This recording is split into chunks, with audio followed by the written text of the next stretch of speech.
Hello friends, welcome to maths ब्रोजर YouTube channel. और आज हम लोग पढ़ेंगे टाइम, स्पीड और डिस्टेंस के बारे में, जो कि बहुत ही इंपॉर्टेंट टॉपिक है किसी भी एग्जाम के लिए। और हम आपको कम शब्दों में और आसान भाषा में समझाने का प्रयास करेंगे। तो आइए शुरू करते हैं। इसके पहले अगर आप चैनल पर नए हैं तो सब्सक्राइब करके नोटिफिकेशन बेल को ऑन कर लें, ताकि ऐसे ही बेहतरीन वीडियो आपको मिलता रहे। तो जब आप इस चैप्टर को पढ़ रहे होंगे तो टोटल 3 चीजें आपको देखने को मिलेंगी। एक होगा डिस्टेंस, एक होगा स्पीड और एक होगा टाइम। और इन तीनों को मिला करके एक फार्मूला बन जाएगा, और वो होता है distance is equal to speed into time. Hindi में इसको कहेंगे दूरी बराबर चाल गुना समय। आप चाहें तो यहां से 2 फार्मूला और निकाल सकते हैं। अगर आपको स्पीड निकालना है तो स्पीड इज इक्वल टू क्या हो जाएगा, जब स्पीड निकालेंगे तो डिस्टेंस को टाइम से डिवाइड करना पड़ेगा, है ना। तो स्पीड हो जाएगा डिस्टेंस अपॉन टाइम। उसी प्रकार से अगर आपको टाइम निकालना है तो टाइम के लिए क्या होगा, डिस्टेंस अपॉन स्पीड, है ना। तो डिस्टेंस को जब स्पीड से डिवाइड करेंगे तो टाइम आ जाएगा। और ये देखिए, आपके और हमारे डेली लाइफ का चीज है, बहुत बड़ी बात नहीं है। अगर आपको डिस्टेंस निकालना है और अगर आपका स्पीड है, मान लिया जाए 50 किलोमीटर प्रति घंटा का, है ना। तो अगर आप प्रति घंटा 50 किलोमीटर जा रहे हैं और 3 घंटा तक चले हैं, तो 50 किलोमीटर प्रति घंटा का मतलब ये होता है कि अगर आप उस स्पीड से जाते रहेंगे तो हर घंटा में 50 किलोमीटर जाएंगे। तो अगर आप हर घंटा में 50 किलोमीटर जाते हैं और 3 घंटा तक चले हैं, तो टोटल डिस्टेंस कितना आप कवर करेंगे, तो टोटल आप 150 किलोमीटर जाएंगे, है कि नहीं। तो डिस्टेंस निकालने के लिए क्या करते हैं, जो आपका स्पीड है और जो आपका टाइम है, दोनों को मल्टीप्लाई करेंगे तो आपका डिस्टेंस आ जाएगा।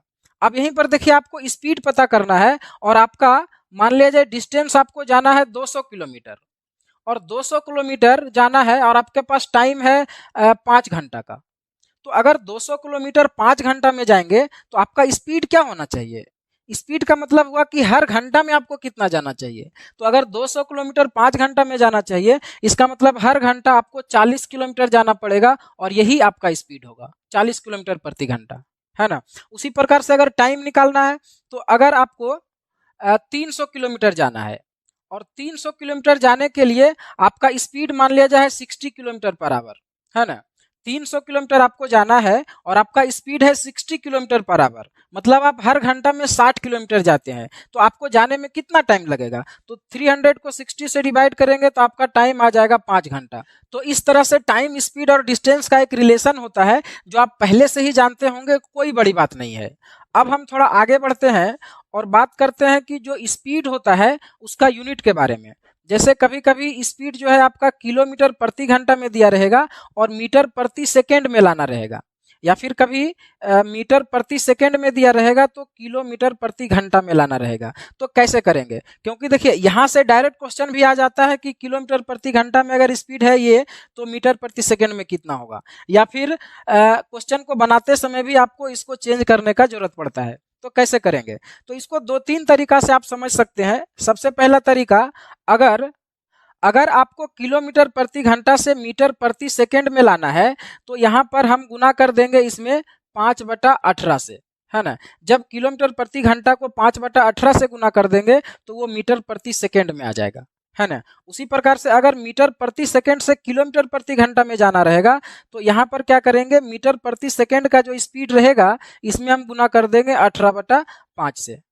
अब ये 5/18 और 18/5 का कहानी क्या है, तो आप इसको ऐसे समझिए। अगर आपको किलोमीटर प्रति घंटा से मीटर प्रति सेकंड में जाना है, तो देखिए 1 किलोमीटर का मतलब क्या होता है। अब हमको देखिए क्या करना है, जो किलोमीटर है उसको मीटर में बदलना है, और ये जो घंटा है इसको सेकंड में बदलना है। तो यहाँ पर 1 किलोमीटर का मतलब क्या होता है, 1000 मीटर होता है ना। तो ये 1000 मीटर हो गया, और नीचे आपका 1 घंटा है, और 1 घंटा का मतलब हो जाता है 3600 सेकेंड। तो ये आपका सेकेंड में आ गया। तो यही हो गया मीटर प्रति सेकेंड। तो जब इसको आप सोल्व करेंगे तो 2 जीरो से 2 जीरो कटेगा, और ये 5 दूना 10 और 18 दूना 36। तो यही आया 5/18 मीटर प्रति सेकेंड। इसका मतलब ये हुआ कि 1 किलोमीटर प्रति घंटा के बराबर होता है 5/18 मीटर प्रति सेकेंड, है ना। अब यहीं पर हम बोले कि 2 किलोमीटर प्रति घंटा के बराबर क्या हो जाएगा, तो इसमें 2 गुना कर देंगे, है ना। तो अगर किलोमीटर प्रति घंटा को मीटर प्रति सेकंड में लाना है तो इसमें 5/18 से गुना कर देंगे, और अगर मीटर प्रति सेकंड से किलोमीटर प्रति घंटा में जाना है तो इसका उल्टा यानी 18/5 से गुना कर देंगे। तो इसको आप ऐसे भी समझ सकते हैं, नहीं तो एक तरीका से और समझ सकते हैं। इसको आप सीधा याद रख लीजिए कि 18 किलोमीटर प्रति घंटा के बराबर होता है 5 मीटर प्रति सेकंड। इसको आप ऐसे भी याद रख सकते हैं, क्योंकि देखिए 18 किलोमीटर प्रति घंटा को जब मीटर प्रति सेकंड में बदलेंगे तो वो 5 मीटर प्रति सेकंड ही आएगा। आप इसको चेक भी कर सकते हैं। अगर मान लिया जाए किसी का स्पीड है 18 किलोमीटर प्रति घंटा, तो इसको मीटर प्रति सेकंड में लाने के लिए क्या करेंगे, 5/18 से गुना करेंगे। तो जब इसमें आप 5/18 से गुना करेंगे तो ये कैंसिल हो जाएगा और ये 5 मीटर प्रति सेकंड आ जाएगा। तो 18 किलोमीटर प्रति घंटा के बराबर होता है 5 मीटर प्रति सेकंड। तो अगर आप केवल इस रिलेशन को याद रखते हैं तो किसी भी स्पीड का यूनिट को आप बहुत जल्दी चेंज कर सकते हैं। कैसे, आइए देखते हैं। अगर अगर आपका स्पीड मान लिया जाए है 36 किलोमीटर प्रति घंटा, तो इसको मीटर प्रति सेकंड में क्या लिखेंगे, तो आप यहाँ देख सकते हैं कि अगर 18 किलोमीटर प्रति घंटा के बराबर 5 मीटर प्रति सेकंड है तो 36 किलोमीटर प्रति घंटा के बराबर क्या होगा, ये डबल हो गया तो ये भी डबल हो जाएगा। तो 36 किलोमीटर प्रति घंटा के बराबर हो जाएगा 10 मीटर प्रति सेकंड। उसी प्रकार से अगर आपका स्पीड 54 किलोमीटर पर आवर, तो अगर आपका स्पीड 54 किलोमीटर पर आवर है तो इसको मीटर प्रति सेकंड में क्या लिखेंगे, तो आप यहाँ देख सकते हैं कि ये 3 गुना हो जा रहा है, तो ये भी 3 गुना हो जाएगा और ये हो जाएगा आपका 15 मीटर प्रति सेकंड। तो 54 किलोमीटर प्रति घंटा के बराबर हो जाएगा 15 मीटर प्रति सेकंड। देखिए ये दोनों एक ही बात है, दोनों बराबर ही स्पीड है, केवल यूनिट को चेंज कर दिए। या तो आप बोले 54 किलोमीटर प्रति घंटा या फिर बोले 15 मीटर प्रति सेकंड, एक ही बात है। 54 किलोमीटर प्रति घंटा का मतलब हुआ कि अगर आप इस स्पीड से जाएंगे तो 1 घंटा में 54 किलोमीटर जाएंगे। तो इसी स्पीड में अगर सेकंड का बात करें तो 1 सेकंड में 15 मीटर जाएंगे। तो इस तरह से आप यूनिट को चेंज कर सकते हैं। और ज्यादातर आप देखेंगे क्वेश्चन में कि जो स्पीड दिया रहेगा ना वो 18 का मल्टीपल ही रहेगा। अब ऐसा भी नहीं है कि हमेशा 18 का ही मल्टीपल हो, कोई अलग भी हो सकता है, लेकिन ज्यादातर केस में 18 का मल्टीपल आपको मिलेगा। तो इस तरह से आप चेंज कर सकते हैं। और यहाँ पर देखिए अगर 18 का मल्टीपल नहीं भी रहेगा तो भी आप कर सकते हैं। कैसे, अगर मान लिया जाए आपका स्पीड है 45 किलोमीटर पर आवर, तो इसको मीटर प्रति सेकंड में कैसे लिखेंगे, तो आप यहाँ पर देख सकते हैं कि 18 है और ये 45 है, तो ये 2.5 गुना है। 18 का डबल करेंगे तो 36 होगा और फिर 18 का आधा 9 जोड़ेंगे तो ये 45 हो जाएगा। इसका मतलब 18 का ये 2.5 गुना है तो ये भी 2.5 गुना हो जाएगा। तो 5 को जब 2.5 गुना करेंगे तो आ जाएगा 12.5 मीटर प्रति सेकेंड। इसका मतलब 45 किलोमीटर प्रति घंटा के बराबर हो जाएगा 12.5 मीटर प्रति सेकेंड। तो इस तरह से आप चेंज कर सकते हैं। नहीं तो आप इसको भी याद रख सकते हैं कि अगर किलोमीटर प्रति घंटा से मीटर प्रति सेकेंड में जाना है तो 5/18 से गुना करेंगे और मीटर प्रति सेकेंड से किलोमीटर प्रति घंटा में जाना है तो 18/5 से गुना करेंगे। तो इस तरह से आप किसी भी स्पीड के यूनिट को चेंज कर सकते हैं। अब आप में से किसी को लग रहा होगा कि अगर मिनट का बात करेगा तो कोई दिक्कत नहीं, आपको चेंज करने के लिए आना चाहिए। जैसे यहाँ पर हम क्या किए, किलोमीटर प्रति घंटा को जब मीटर प्रति सेकंड में लाना था तो किलोमीटर को मीटर में बदल दिए और घंटा को सेकंड में बदल दिए। तो अगर आपको कहीं पर मान लिया जाए ऐसा हो कि किलोमीटर प्रति घंटा में दिया हुआ है स्पीड और इसको मीटर प्रति मिनट में लाना है, तो आप क्या करेंगे, किलोमीटर को मीटर में बदलेंगे और घंटा को मिनट में बदलेंगे। क्योंकि यहाँ में सेकंड में लाना था तब घंटा को सेकंड में बदले, तो जैसा करना रहेगा वैसा ही कर देंगे, आपका चेंज हो जाएगा। ठीक है, यहीं पर आपको ऐसा भी हो सकता है कि आप किलोमीटर प्रति मिनट में लाइए, तो किलोमीटर प्रति मिनट में लाना है तो किलोमीटर को किलोमीटर ही रहने देंगे और केवल घंटा को मिनट में बदलेंगे तो इतना किलोमीटर प्रति मिनट हो जाएगा। तो केवल यूनिट को चेंज कर देना है। तो इस तरह से आप स्पीड को किसी भी यूनिट में चेंज कर सकते हैं क्वेश्चन के अकॉर्डिंग। अब हम थोड़ा सा और आगे बढ़ते हैं और अगले कॉन्सेप्ट के बारे में बात करते हैं। और अगले कॉन्सेप्ट को बहुत ध्यान से समझिएगा। अगर दो गाड़ियां चल रही है या फिर 2 व्यक्ति चल रहा है, कोई भी 2 चीजें अगर चल रही है और दोनों का अगर स्पीड दिया हुआ है, ये मान लिया जाए कि पहला गाड़ी है और ये दूसरा गाड़ी है, और इन दोनों का जो स्पीड है, स्पीड का रेशियो अगर दिया हुआ है x/y, है ना। अगर ये x का स्पीड में जा रहा है तो ये y का स्पीड में जा रहा है। तो अगर दोनों को बराबर दूरी जाना है तो उस दूरी को जाने में जो दोनों टाइम लेगा उस टाइम का रेशियो क्या होगा, तो जो टाइम का रेशियो होगा वो स्पीड के रेशियो का उल्टा होता है। अगर स्पीड का रेशियो x/y है तो टाइम का रेशियो y/x हो जाएगा। क्यों? आप ऐसे ही सोच सकते हैं कि अगर दो व्यक्ति को बराबर दूरी जाना है तो जो ज्यादा स्पीड में जाएगा वो कम टाइम लेगा और जो कम स्पीड में जाएगा वो ज्यादा टाइम लेगा। मतलब ज्यादा स्पीड कम टाइम, कम स्पीड ज्यादा टाइम, तो उल्टा होता है। तो अगर टाइम या स्पीड दोनों में से कोई एक रेशियो दिया हो तो उसका उल्टा हो जाएगा दूसरा का रेशियो, है ना। और यहाँ से क्वेश्चन भी बार बार आता है, इस तरह से क्वेश्चन आता है। यहाँ पर एक क्वेश्चन को हम लेते हैं, यदि यदि दो गाड़ी की चाल का अनुपात 3:4 है और पहला गाड़ी किसी दूरी को 16 मिनट में तय करती है तो उसी दूरी को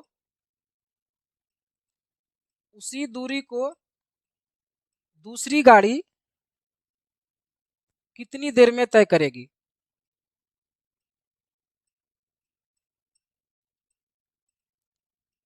क्या करेंगे? ऐसा क्वेश्चन आता है। देखिए यहाँ पर दो गाड़ी है और दोनों का जो स्पीड है, स्पीड का रेशियो दिया हुआ है 3 और 4 में।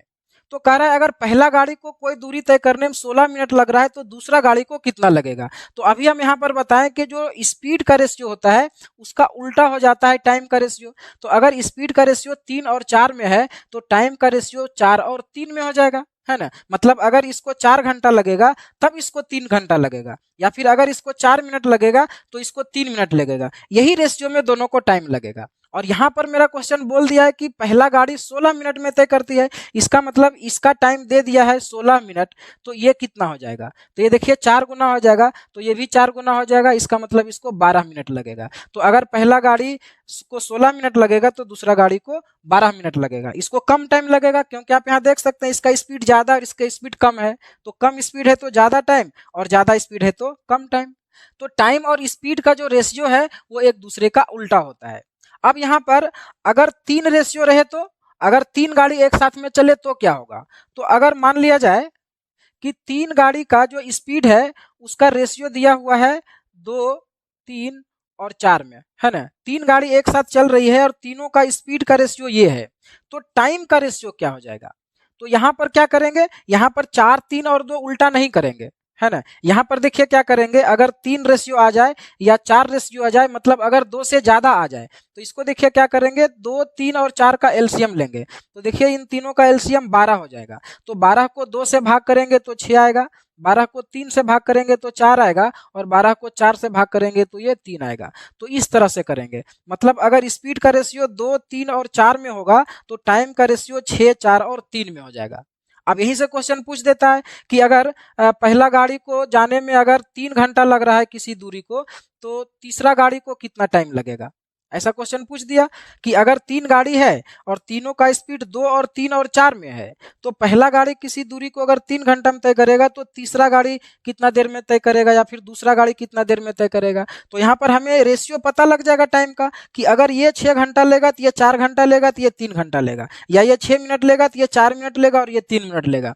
तो हमें एक चीज दिया हुआ है कि पहला गाड़ी को 3 घंटा लग रहा है ना। तो देखिए ये कितना गुना है, आधा गुना है। यहाँ पर रेशियो 6 है और इसको 3 घंटा लग रहा है, मतलब आधा रेशियो है, आधा गुना। तो यहाँ पर भी आधा गुना हो जाएगा, तो 3 का आधा कितना हो जाएगा, 1.5 हो जाएगा। इसका मतलब 1.5 घंटा इसको लगेगा। अगर पहला गाड़ी को 3 घंटा लगेगा तो दूसरा गाड़ी को 1.5 घंटा लगेगा, आधा टाइम। आप ऐसे भी देख सकते हैं कि पहला गाड़ी और तीसरा गाड़ी का रेशियो ही तो डबल है, स्पीड ही डबल है। अगर इसका स्पीड 2 है तो इसका 4 है, डबल, तो टाइम आधा लगेगा। तो इस तरह से आप स्पीड और टाइम के रेशियो को चेंज कर सकते हैं। और इस कॉन्सेप्ट से बहुत अच्छे अच्छे क्वेश्चन बहुत जल्दी बन जाते हैं, जो कि हम आपको दिखाएंगे जब क्वेश्चन का प्रैक्टिस करेंगे तब। ठीक है, अभी हम अगले कॉन्सेप्ट को देखते हैं। अगले कॉन्सेप्ट की अगर बात करें तो अगले कॉन्सेप्ट में हम ये देखेंगे कि जो 3 वेरिएबल दिया गया है, डिस्टेंस, स्पीड और टाइम, इन तीनों में से किसी एक को अगर फिक्स कर दिया जाए तो बाकी दोनों में क्या रिलेशन होगा। तो तीनों को एक एक बार हम फिक्स करके देखते हैं। तो सबसे पहले अगर हम डिस्टेंस को फिक्स कर दें, distance is equal to constant, तो अगर डिस्टेंस को फिक्स कर दें तो टाइम और स्पीड जो बचा है उसमें क्या रिलेशन होगा। तो उसी चीज को हम लोग यहाँ पर देखे थे कि अगर दो व्यक्ति के लिए डिस्टेंस फिक्स है, दोनों को बराबर ही दूरी जाना है, तो स्पीड और टाइम का जो रेशियो होता है एक दूसरे का उल्टा होता है। मतलब अगर किसी का ज्यादा स्पीड रहेगा तो कम टाइम में चला जाएगा और कम स्पीड होगा तो ज्यादा टाइम लेगा। तो आप कह सकते हैं कि अगर डिस्टेंस फिक्स है तो टाइम और स्पीड का जो रिलेशन है वो इन्वर्सली प्रोपोर्शन का होता है, व्युत्क्रमानुपात का होता है। तो आप इसको ऐसा लिख सकते हैं, speed is inversely proportion of time, इस तरह से, है ना। मतलब जो स्पीड होगा वो टाइम का व्युत्क्रमानुपात होगा। इसी को आप ऐसे भी समझ सकते हैं, मान लिया जाए दो व्यक्ति है, उसमें से एक का स्पीड मान लिया जाए s1 किलोमीटर प्रति घंटा है और दूसरे का स्पीड s2 किलोमीटर प्रति घंटा है, और इसको लगता है t1 टाइम जाने में और इसको लगता है t2 टाइम जाने में। तो दोनों तो बराबर ही दूरी जा रहा है, क्योंकि ये दोनों ही दूरी है। स्पीड इंटू टाइम क्या होता है, डिस्टेंस होता है। तो ये दोनों ही डिस्टेंस है और दोनों के लिए डिस्टेंस बराबर है, डिस्टेंस जो है फिक्स है। तो इसका मतलब देखिए क्या हुआ, इसको जब सोल्व करेंगे तो s1 by s2 is equal to हो जाएगा t2 बाई t1। तो यहाँ पर आप देख सकते हैं ये जो रिलेशन आया तो s1 के साथ में t2 आया और s2 के साथ में t1 आया। तो इसका मतलब यही तो हुआ कि जिसका स्पीड ज्यादा होगा उसको कम टाइम लगेगा और जिसका स्पीड कम होगा उसको ज्यादा टाइम लगेगा। तो आप इसको ऐसे भी समझ सकते हैं, ठीक है। इसके बाद हम स्पीड को फिक्स कर देते हैं। अगर हम स्पीड को फिक्स कर दें तो अगर हम स्पीड को कांस्टेंट कर दें तो अगर स्पीड फिक्स है तो डिस्टेंस और टाइम में क्या रिलेशन होगा। तो आप थोड़ा सोच करके देखिए कि अगर दो या दो से ज्यादा व्यक्ति है और सभी का स्पीड बराबर है तो जो व्यक्ति ज्यादा देर तक चलेगा वो ज्यादा दूरी चला जाएगा और जो जल्दी रुक जाएगा वो कम दूरी जाएगा। मतलब ज्यादा देर तो ज्यादा दूरी और कम देर तो कम दूरी। मतलब टाइम और डिस्टेंस में जो रिलेशन है ये डायरेक्टली प्रोपोर्शन का है ना, समान अनुपात का है। तो आप इसको लिख सकते हैं कि अगर स्पीड फिक्स है तो डिस्टेंस जो होगा वो टाइम के समान अनुपात में होगा। तो इसको कहते हैं distance is equal to directly proportion of time, है ना। तो इस तरह से आप इसको लिख सकते हैं। इसका मतलब इसको आप ऐसे लिख सकते हैं कि d1 by d2 is equal to t1 by t2, है ना, इस तरह से। यहाँ पर देखिए s1 के साथ t2 आ गया लेकिन s2 के साथ t1 आया, और यहाँ d1 के साथ t1 रहेगा और d2 के साथ t2 रहेगा, क्योंकि ये समान अनुपात में है। तो अगर स्पीड फिक्स है तो ज्यादा दूरी ज्यादा टाइम, कम टाइम कम दूरी, इस तरह से होगा। अब फिर हम एक बार टाइम को फिक्स कर देते हैं। तो अगर हम टाइम को फिक्स कर दें, time is equal to constant, तो अगर टाइम को हम फिक्स कर दें तो जो डिस्टेंस और स्पीड है उसमें क्या रिलेशन होगा। तो आप फिर से सोच करके देख सकते हैं, अगर दो व्यक्ति है और दोनों के लिए टाइम फिक्स है, जितना देर इसको चलना है उतना ही देर इसको भी चलना है, तो जिसका स्पीड ज्यादा होगा वो ज्यादा दूरी चला जाएगा और जिसका स्पीड कम होगा वो कम दूरी जाएगा।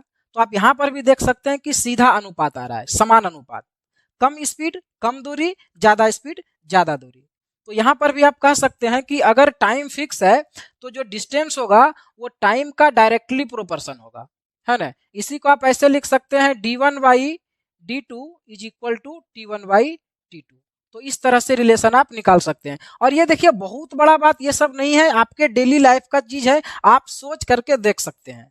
और जब आप मात्र इतना सा सोचने में सक्षम हो जाते हैं तो फिर इससे रिलेटेड क्वेश्चन में कुछ रखा हुआ नहीं है, आप बहुत जल्दी क्वेश्चन को उड़ा देंगे।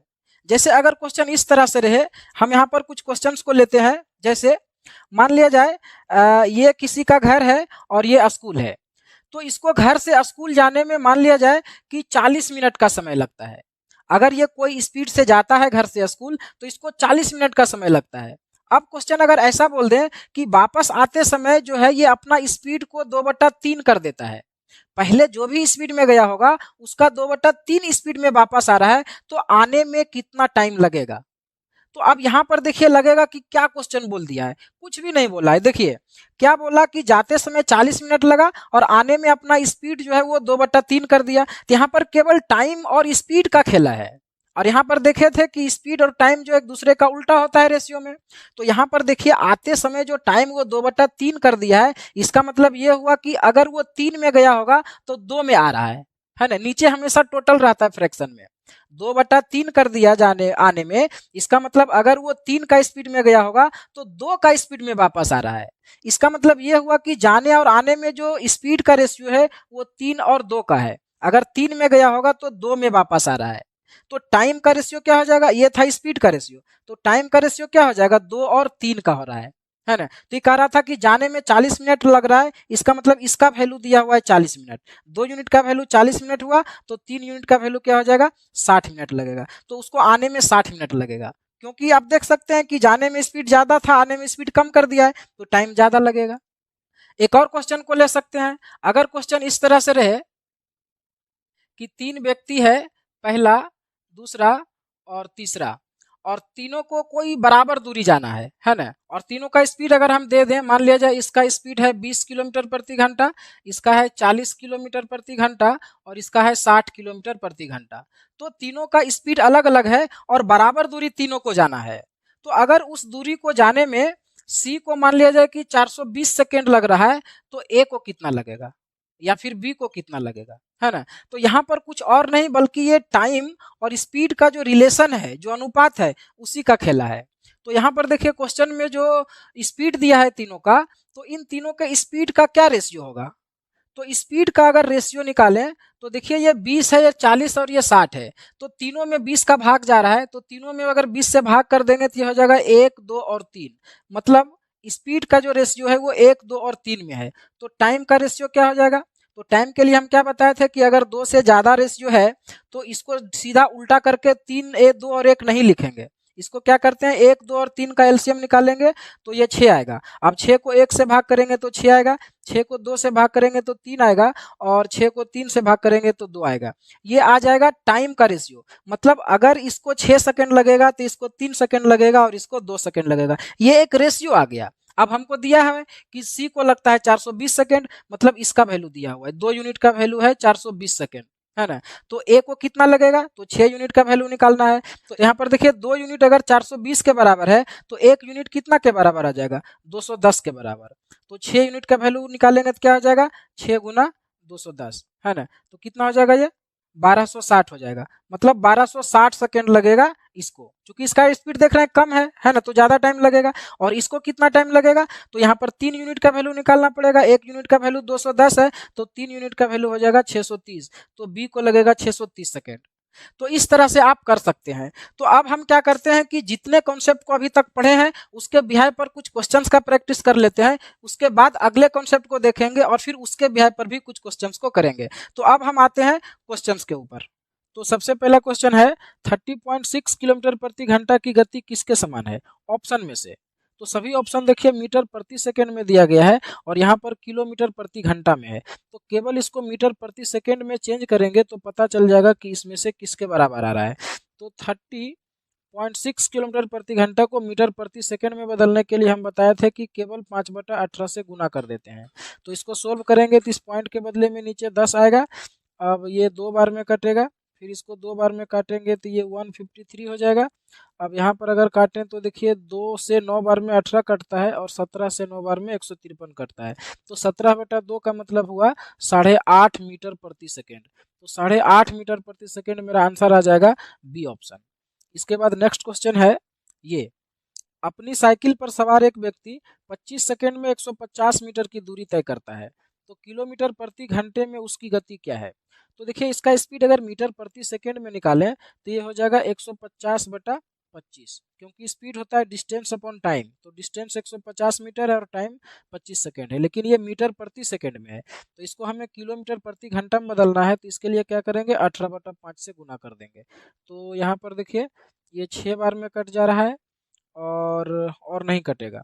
तो 18 गुना 6 करेंगे तो ये हो जाएगा 108 और इसमें 5 से भाग देंगे तो क्या आंसर आएगा। सबसे पहले देखिए 2 बार में लगेगा, 5 दूना 10 और 8 बचेगा, तो फिर 1 बार में लगेगा और फिर आएगा 6, तो 21.6 किलोमीटर प्रति घंटा आ जाएगा बी ऑप्शन। ए 36 सेकेंड में 900 मीटर की दूरी तय करता है, तो किलोमीटर प्रति घंटा में कार की गति ज्ञात करिए। तो यहाँ पर देखिए अगर मीटर प्रति सेकेंड में स्पीड अगर निकालें तो ये हो जाएगा 900 और बटा 36। तो ये मीटर प्रति सेकेंड में है, तो किलोमीटर प्रति घंटा में निकालेंगे इसको 18/5 से गुना करके। तो यहाँ पर देखिए ये कट जाएगा 180 बार में और ये कट जाएगा 5 बार में, तो आ जाएगा 90 किलोमीटर प्रति घंटा, सी ऑप्शन। इसके बाद नेक्स्ट क्वेश्चन है, पी कार द्वारा 400 मीटर की दूरी तय करने में कितना समय लेगा यदि कार की गति 60 किलोमीटर प्रति घंटा है। हमें देखिए समय निकालना है, टाइम, और टाइम होता है डिस्टेंस अपॉन स्पीड। तो डिस्टेंस देखिए यहाँ पर 400 मीटर दिया हुआ है और जो स्पीड है वो 60 किलोमीटर पर आवर दिया हुआ है। तो देखिए जो डिस्टेंस है वो मीटर में है, तो स्पीड को भी मीटर प्रति सेकंड में बदलना पड़ेगा 5/18 से गुना करके। तो इसको सोल्व करने से आंसर आ जाएगा। तो इसको आप लिख सकते हैं 400/1 और गुना करेंगे इसको तो 18 ऊपर चला जाएगा और 60 और 5 नीचे रहेगा। इसको सोल्व करेंगे, 1 0 से 1 0 कटेगा, 5 से इसको काटेंगे तो 8 बार में कटेगा और 6 से ये 3 बार में कटेगा। तो 8 × 3 आ जाएगा 24, तो 24 सेकेंड मेरा आंसर आ जाएगा, है ना। नेक्स्ट क्वेश्चन है, ये बोल रहा है कि ए तथा बी एक ही समय पर क्रमशः 12 किलोमीटर प्रति घंटा और 18 किलोमीटर प्रति घंटा की गति से चले तो 3 मिनट के बाद उसकी दूरी क्या होगी। तो आप इसको ऐसे भी निकाल सकते हैं, अगर ये 1 घंटा में 12 किलोमीटर जा रहा है और ये 1 घंटा में 18 किलोमीटर जा रहा है, इसका मतलब 1 घंटा में एक दूसरे से 6 किलोमीटर ज़्यादा दूर जाता है, मतलब 1 घंटा में दोनों 6 किलोमीटर की दूरी पर रहेगा। तो कह रहा है कि 3 मिनट में कितना दूरी पर रहेगा। तो आप ऐसे निकाल लीजिए कि अगर 60 मिनट में ये दोनों जो है 6 किलोमीटर की दूरी पर है 60 मिनट में, 1 घंटा का मतलब हुआ 60 मिनट, तो हमें 3 मिनट में निकालना है। तो सबसे पहले हम ऐसे निकालते हैं कि अगर 60 मिनट में 6 किलोमीटर की दूरी पर है तो 1 मिनट में कितना दूरी पर होगा। तो 1 मिनट का मतलब हुआ 6/60 और ये 6 किलोमीटर को अगर मीटर में बदल देंगे तो ये 6000 हो जाएगा, है ना। अब कह रहा है कि 3 मिनट में, तो इसको 3 से गुना कर दीजिए। तो ये देखिए इसको काटेंगे तो कटेगा कितना बार में, 100 बार में। तो 100 और गुना 3 तो 300 मीटर आ जाएगा, मतलब 3 मिनट में जो है दोनों 300 मीटर की दूरी पर होगा।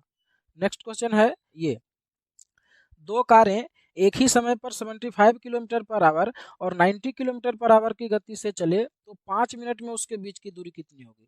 देखिए ये अगर 1 घंटा में 75 किलोमीटर जाएगा और ये 1 घंटा में 90 किलोमीटर जाएगा तो 1 घंटा में दोनों के बीच की दूरी कितनी होगी, 15 किलोमीटर। और 15 किलोमीटर का मतलब हुआ 15,000 मीटर, और ये 15,000 मीटर कितना देर में होगा, 1 घंटा में, यानी कि 60 मिनट में। तो 60 मिनट में 15,000 मीटर की दूरी पर होगा, तो 5 मिनट में कितना होगा। तो क्या करेंगे, 15,000 में पहले 60 से भाग देंगे, तो 15,000 में जब 60 से भाग देंगे तो यह आ जाएगा 1 मिनट की दूरी। तो 5 मिनट में क्या हो जाएगा, 5 से इसमें गुना कर देंगे। तो देखिए 1 0 से 1 0 काट दीजिए और ये 25 यानी 250 बार में कट जाएगा। तो 25 में 5 गुना करेंगे तो 125 आएगा, यानी कि 1250 मीटर मेरा आंसर आ जाएगा। इसके बाद नेक्स्ट क्वेश्चन है, मनीष 8 मिनट में बी मीटर लंबा पुल पार करता है, बी का मान बताएं यदि उसकी गति 12 किलोमीटर प्रति घंटा है। तो ये 12 किलोमीटर प्रति घंटा की गति से 8 मिनट में ब्रिज को पार करता है। तो जितना दूर ये 8 मिनट में गया होगा पुल उतना ही लंबा होगा और वही बी का मान होगा। तो हमें 12 किलोमीटर प्रति घंटा की स्पीड से 8 मिनट में तय की गई दूरी निकालना है। तो डिस्टेंस क्या होता है, टाइम इंटू स्पीड। तो टाइम है 8 मिनट और 8 मिनट को सेकेंड में बदलेंगे तो ये हो जाएगा इतना सेकेंड, और इसमें गुना करेंगे स्पीड को, तो स्पीड है 12 किलोमीटर प्रति घंटा और इसको मीटर प्रति सेकंड में बदलेंगे तो 5/18 आ जाएगा। क्योंकि देखिए ये जो सारा आपका आंसर दिया हुआ ये मीटर में है, इसीलिए हम सबको मीटर प्रति सेकंड में बदले, है ना। तो यहाँ पर इसको अगर आप सोल्व करेंगे तो देखिए इसको 2 बार में काटेंगे और इसको 3 बार में काटेंगे और फिर इससे इसको काट सकते हैं 20 बार में। तो कितना हो जाएगा, 8 दूना 16 दूना 32, 32 में 5 गुना करेंगे तो 160 आ जाएगा और फिर एक 0 आ जाएगा। तो 1600 मीटर लंबा पुल है, ठीक है। तो बी ऑप्शन मेरा आंसर आ जाएगा। अगला क्वेश्चन है, ये बोल रहा है कि ए राजमार्ग पर 72 किलोमीटर प्रति घंटे की गति से यात्रा कर रहा है जबकि बी 25 मीटर प्रति सेकंड की गति से यात्रा कर रहा है। तो मीटर प्रति सेकंड में उसकी गति में क्या अंतर है। तो यहाँ पर देखिए अंतर जो है हमें मीटर प्रति सेकंड में निकालना है। तो ये तो पहले से ही मीटर प्रति सेकंड में है, तो केवल इसको चेंज कर देंगे। तो 72 किलोमीटर प्रति घंटा के बदले में क्या हो जाएगा, इसके बदले में हो जाएगा 20 मीटर प्रति सेकंड। क्योंकि हम आपको बताए थे कॉन्सेप्ट में इसके पहले कि 18 किलोमीटर प्रति घंटा के बराबर होता है 5 मीटर प्रति सेकंड। तो ये देखिए 72 किलोमीटर प्रति घंटा है, मतलब ये 4 गुना है, तो ये भी 4 गुना हो जाएगा और हो जाएगा 20 मीटर प्रति सेकंड। तो 20 मीटर प्रति सेकंड और यहाँ पर है 25 मीटर प्रति सेकंड, तो डिफरेंट कितना का है, 5 मीटर प्रति सेकंड का। तो डी ऑप्शन आंसर आ जाएगा। इसके बाद अगला क्वेश्चन है, ये एक मोटर यात्री ने दो शहरों जो 65 किलोमीटर के दूरी पर है के बीच 2 घंटे 10 मिनट में यात्रा की। तो मीटर प्रति मिनट में इसका स्पीड बताना है। तो देखिए यहाँ पर अगर स्पीड निकालें तो ये दिया हुआ है, स्पीड क्या होता है, डिस्टेंस अपॉन टाइम। तो डिस्टेंस दिया हुआ है 65 किलोमीटर और टाइम दिया हुआ है 2 घंटा और 10 मिनट। तो अब देखिए क्या करना है, हमें जो स्पीड निकालना है मीटर प्रति मिनट में, मतलब डिस्टेंस को मीटर में बदल देना है और टाइम को मिनट में। तो 65 किलोमीटर को अगर मीटर में बदलेंगे तो 65,000 मीटर हो जाएगा, और 2 घंटा 10 मिनट को अगर मिनट में बदलेंगे तो ये तो 10 मिनट है, और 2 घंटा के बदले में हो जाएगा 120 मिनट, तो ये टोटल हो जाएगा 130 मिनट। तो यही मेरा आंसर आ जाएगा। एक जीरो से एक जीरो कटेगा और 13 पचे 65, 500। तो 500 मीटर प्रति मिनट आंसर आ जाएगा, ए ऑप्शन। इसके बाद नेक्स्ट क्वेश्चन है ये, कार्य निम्नलिखित में से कौन सी ट्रेन सबसे तेज है। तो यहाँ पर देखिए जो सभी स्पीड का यूनिट अलग अलग दिया है, अगर सभी को चेंज कर दें तो पता चल जाएगा कौन सबसे तेज है। तो चलिए मीटर प्रति सेकंड में ही कर देते हैं। तो ये तो देखिए मीटर प्रति सेकंड में ही है, अगर इसको करें मीटर प्रति सेकंड में तो 2400। अब देखिए मीटर प्रति मिनट है तो ये 2400 मीटर है एक मिनट में, तो एक मिनट में अगर सेकंड में करें तो 60 सेकंड हो जाएगा, तो इतना मीटर प्रति सेकंड हो जाएगा। तो एक जीरो से एक जीरो कटेगा, और ये भी देखिए 4 बार में कट जा रहा है, तो ये भी देखिए 40 मीटर प्रति सेकंड ही आ रहा है। तो ये और ये बराबर ही है। अगर इसका बात करें तो 144 किलोमीटर प्रति घंटा के बराबर में कितना हो जाएगा, तो 144 में आप 5/18 से गुना करेंगे तो ये भी देखिए 8 बार में कटेगा, और 8 पचे 40 हो रहा है, तो ये भी 40 मीटर प्रति सेकंड ही है। तो सभी स्पीड बराबर ही है, तो इसका आंसर हो जाएगा नन ऑफ दीज। कोई ट्रेन सबसे तेज नहीं है, सभी बराबर में जा रहा है, तो डी ऑप्शन आंसर आ जाएगा। ये बोल रहा है कि निम्नलिखित में से कौन सी ट्रेन सबसे धीमी है। तो यहाँ पर भी क्या करेंगे, सभी जो स्पीड दिया हुआ है इसका यूनिट को सेम कर देंगे, तो फिर से मीटर प्रति सेकंड में कर देते हैं। तो ये तो देखिए पहले से ही है मीटर प्रति सेकंड में, अगर इसको करें तो क्या हो जाएगा, ये है 2700 मीटर प्रति मिनट, तो एक मिनट में 60 सेकंड होता है, तो ये ऐसा कट जाएगा, और ये 2 तिया 6 और 9 तिया 27, तो 45, ये भी देखिए 45 मीटर प्रति सेकंड ही आया, तो ये और ये बराबर है।